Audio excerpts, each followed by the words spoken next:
Welcome back to Old Guy REI. In this episode of Workman Confessions After Dark, I just wanted to chat about some random thoughts that popped into my head over the last day or two. One of them being that I have I guess it's a bad habit of when I'm in the process of doing a job, like if we get a larger job and things are going well and I I kind of stop. Well, I don't stop worrying about money, but I tend to do things that I wouldn't typically do. For example, I might go out for lunch instead of bringing my lunch from home. And I've been bringing my lunch from home, just trying to save as much as we can for the next deal or for the next cost that comes up unexpectedly. I've mentioned recently that here in California, it seems like everybody lives in a fire zone these days, and our insurance went up probably, well, now it's twice as much because of the FAIR plan.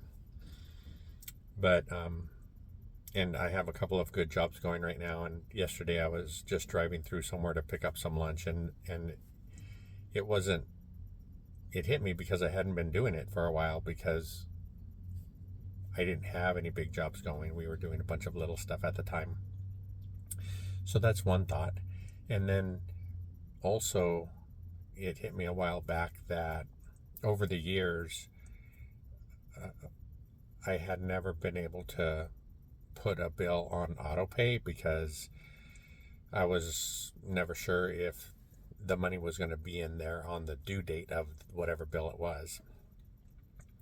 But since we started investing again in rentals, things are looking better. There's money in the accounts, so I can now. I put a couple of bills on auto pay, and I guess one of the things that is beneficial is sometimes a bill might give you a discount if you do put it on auto pay. For example, our Verizon bill, I think we can save $40 a month if we enroll in auto pay. And one of the requirements is you have to put a credit card on file with them so they can bill it each month. And I was listening to Zuber yesterday, and Matt and Dion, they were talking about taxes and learning about the tax code. That way you could help yourself in your situation financially if you know the rules and you learn how to play the game. And that auto pay thing is just a small example of that, because I always kid around and talk about how the man's always trying to keep us down. I think sometimes it feels like that, but if we learn how to play the game, then we can benefit from those rules that help the wealthy people stay wealthy. So that was interesting, and I guess I've never really delved into it, but the IRS tax code is several thousand pages, I think he said. And but he also mentioned, hiring. That's why we hire professionals, because they do understand those things. Your CPA, financial advisors, and things like that. So also, when you start bettering your financial situation, you can put some funds towards, I guess, that kind of an education, which a lot of us can't do.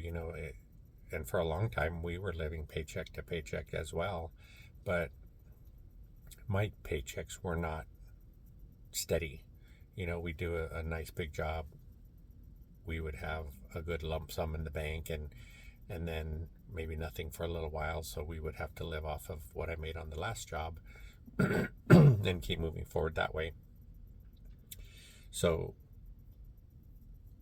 I've been feeling really fortunate lately that we've been able to learn some things that have helped us understand how,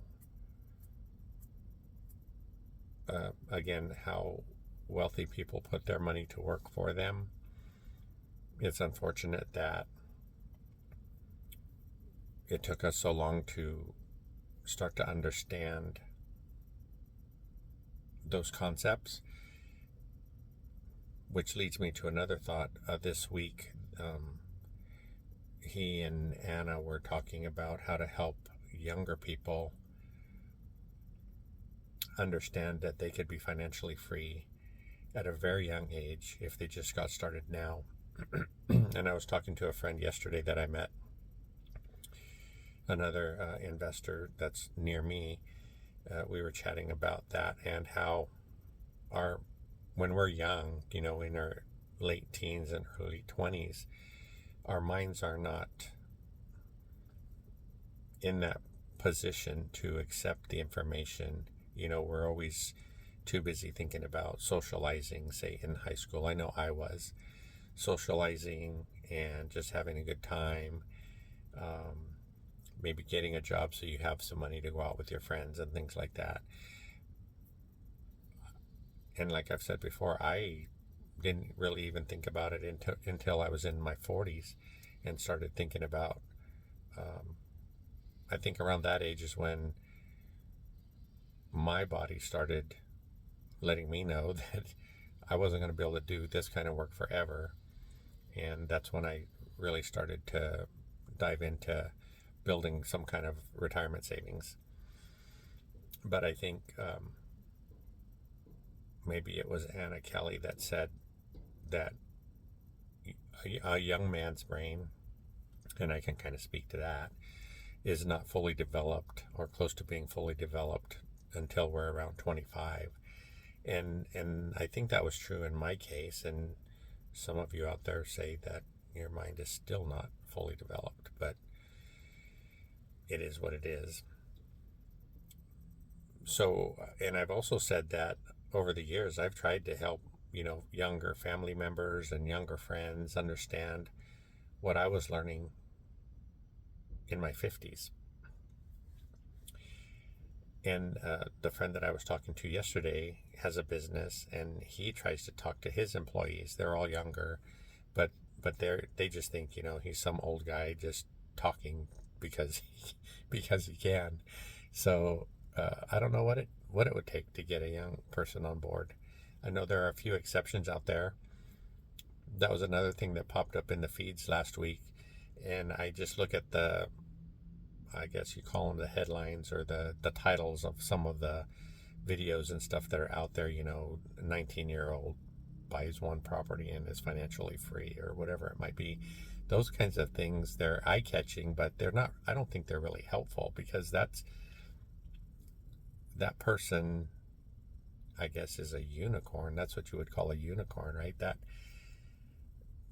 can't happen. I mean, it could happen for several people, but it most likely won't, because everybody just wants instant gratification, and it will be years before their mind is ready for the shift that they are going to need to make to understand